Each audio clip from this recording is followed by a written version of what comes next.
बारामती आणि राहुरीच्या पोटनिवडणुकीनंतर आता संपूर्ण महाराष्ट्राचं लक्ष विधान परिषद निवडणुकीकडे लागलं आहे। यात एकूण 10 जागांसाठी विधान परिषद निवडणूक होणार आहे। विधानसभेतील सध्याचं संख्याबळ पाहता महायुतीचे 10 पैकी 8 आमदार सहज निवडून येत आहेत, तर एक आमदार महाविकास आघाडीचा निवडून येऊ शकतो। बाकी एका जागेसाठी महायुती आणि महाविकास आघाडीत रस्सीखेच होऊ शकते। यात राष्ट्रवादी अजित पवार गटाकडून एक आमदार सहजपणे निवडून जात आहे, कारण विधान परिषद आमदारासाठी 28 मतांची आवश्यकता आहे, तर अजित पवार गटाकडे 40 मतं असल्यानं त्यांचा एक आमदार सहज निवडून येऊ शकतो। आता एक आमदार निवडून येत असल्यानं राष्ट्रवादीत या एका जागेसाठी मोठी रस्सीखेच सध्या सुरू आहे। आता या एका जागेसाठी अनेक जण इच्छुक असल्यानं उपमुख्यमंत्री आणि राष्ट्रवादीच्या राष्ट्रीय अध्यक्षा सुनेत्रा पवार यांची खरी कसोटी लागणार आहे, कारण या एका जागेसाठी नवे आणि जुने नेते मिळून साधारण अर्धा डझन नेते इच्छुक आहेत।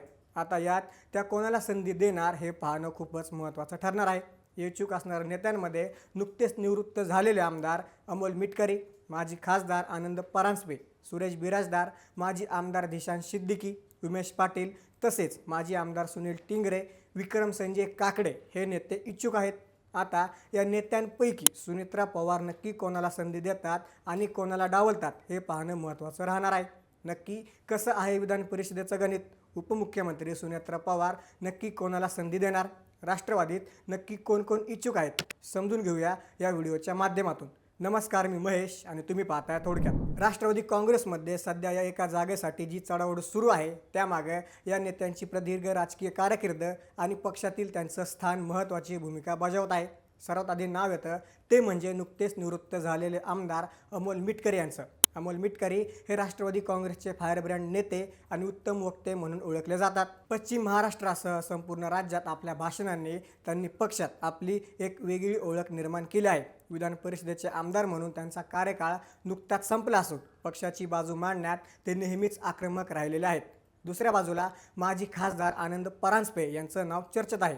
आनंद परांजपे यांनी ठाणे जिल्ह्यातून लोकसभेचं प्रतिनिधित्व केलं असून त्यांचा दांडगा जनसंपर्क आणि संघटनात्मक बांधणीचा अनुभव पक्षासाठी मोलाचा ठरू शकतो। सुरेश बिराजदार हे सुद्धा या शर्यतीत आहेत, ज्यांनी लातूर आणि मराठवाडा या भागात पक्षाचं काम निष्ठेनं केलेलं आहे। सुरेश बिराजदार हे दिवंगत उपमुख्यमंत्री अजितदादांचे सुद्धा विश्वासू म्हणून ओळखले जायचे। स्वतः अजितदादांनी त्यांना विधान परिषदेचा शब्द दिल्याचं बोललं जातं। त्यानंतर इच्छुक आहेत माजी आमदार दिशांत सिद्दीकी। दिशांत सिद्दीकी यांच्या रूपानं एक तरुण आणि अल्पसंख्याक चेहरा राष्ट्रवादीकडे आहे। माजी आमदार म्हणून त्यांचा मुंबईतील प्रभाव आणि तरुण मतदारांमधील त्यांची पकड ही त्यांची जमेची बाजू मानली जात आहे। ते राष्ट्रवादीचे दिवंगत नेते बाबा सिद्दीकी यांचे चिरंजीव आहेत। ते 2019ला आमदार म्हणून निवडून आले होते, पण मागच्या 2024च्या विधानसभा निवडणुकीत त्यांना पराभव पत्करावा लागला। त्यानंतर इच्छुक आहेत उमेश पाटील। उमेश पाटील हे पक्षाचे प्रवक्ते म्हणून टीव्हीवरील चर्चेत पक्षाची बाजू सक्षमपणे मांडताना दिसतात, त्यामुळे त्यांनाही या पदाची अपेक्षा आहे। उमेश पाटील हे अजितदादांचे विश्वासू मानले जायचे। तसेच मागच्या वेळेस उमेश पाटलांनाच संधी देणार असल्याचं बोललं गेलं होतं, पण ऐनवेळी संजय खोडकेंना संधी दिली गेली। तसेच ते सोलापूर जिल्ह्यात राष्ट्रवादीचे महत्त्वाचे चेहरे आहेत। पश्चिम महाराष्ट्रातून जर त्यांना संधी दिली तर पक्षाला मोठा फायदा होऊ शकतो। त्यानंतर इच्छुक आहेत सुनील टिंगरे। सुनील टिंगरे हे वडगाव शिरीचे माजी आमदार आहेत। 2019ला त्यांनी वडगाव शिरीमधून विजय मिळवला होता, पण मागच्या 2024च्या विधानसभा निवडणुकीत त्यांचा पराभव झाला। ते पुण्यातून येत असल्यानं एक सक्षम पर्याय आहेत। त्यानंतर इच्छुक आहेत विक्रम संजय काकडे। विक्रम काकडे हे भाजपचे माजी खासदार संजय काकडे यांचे पुत्र आहेत। ते अजितदादांचे विश्वासू म्हणून ओळखले जायचे। तसेच खासदार पार्थ पवार यांचे मित्र म्हणून देखील त्यांची मोठी ओळख आहे। पुणे आणि आसपासच्या परिसरात काकडेंची मोठी ताकद आहे। या सर्व नेत्यांची आपापल्या क्षेत्रात मोठी पकड असल्यानं सुनेत्रा पवार यांच्यासमोर यातील कोणा एकाची निवड करणं हे मोठं आव्हान ठरणार आहे। जुन्या जाणत्यांना संधी द्यायची की नव्या दमाच्या नेतृत्वाला पुढे आणायचं, यावर सध्या पक्षात खलबतं सुरू आहेत। या निवडणुकीच्या पार्श्वभूमीवर विधान परिषदेतील एकूण 9 आमदारांचा कार्यकाळ आता संपत आहे। यामध्ये शिवसेना उद्धव बाळासाहेब ठाकरे गटाचे प्रमुख उद्धव ठाकरे, विधान परिषदेच्या उपसभापती नीलम गोऱ्हे, राष्ट्रवादी शरद पवार गटाचे शशिकांत शिंदे, अजित पवार गटाचे अमोल मिटकरी, भाजपचे गोपीचंद पडळकर, रणजितसिंह मोहिते पाटील, प्रवीण दटके, रमेश कराड आणि काँग्रेसचे राजेश राठोड यांचा समावेश आहे। या 9 जागा रिक्त झाल्या असल्या तरी निवडणूक 10 जागांसाठी होत असल्यानं ही स्पर्धा अधिक चुरशीची बनली आहे.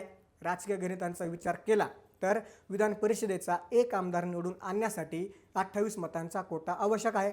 सध्याच्या विधानसभेतील संख्याबळानुसार महायुतीकडे स्पष्ट बहुमत दिसत आहे. भाजपचे 131 आमदार, एकनाथ शिंदे यांच्या शिवसेनेचे 57 आमदार आणि अजित पवार यांच्या राष्ट्रवादीचे 40 आमदार असं एकूण बलाबल पाहता महायुतीचे 8 उमेदवार सहजपणे निवडून येऊ शकतात. तर दुसरीकडे महाविकास आघाडीचं एकूण संख्याबळ आहे 46. या संख्याबळानुसार त्यांचा केवळ एकच उमेदवार सहज निवडून येऊ शकतो.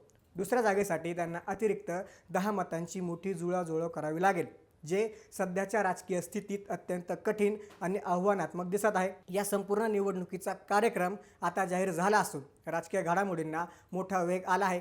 निवडणुकीची अधिकृत अधिसूचना 23 एप्रिल 2026 रोजी जारी करण्यात आली आहे.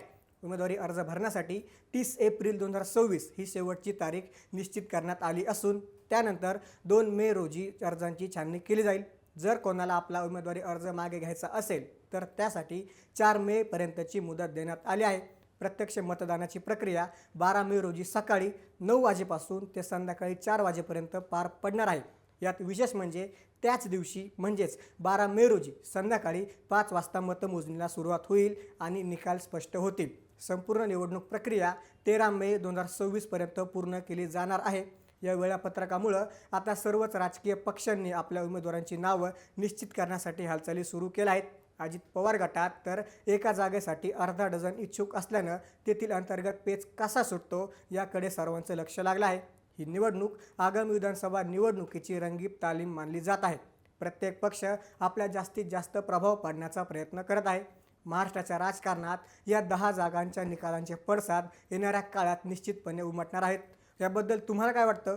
उपमुख्यमंत्री सुनेत्रा पवार नक्की कोणाला संधी देतील की एखादा धक्कादायक निर्णय घेतील? आम्हाला कमेंट्समध्ये नक्की सांगा. तसंच राजकीय घडामोडी जाणून घेण्यासाठी थोडक्यातला नक्की सबस्क्राईब करा.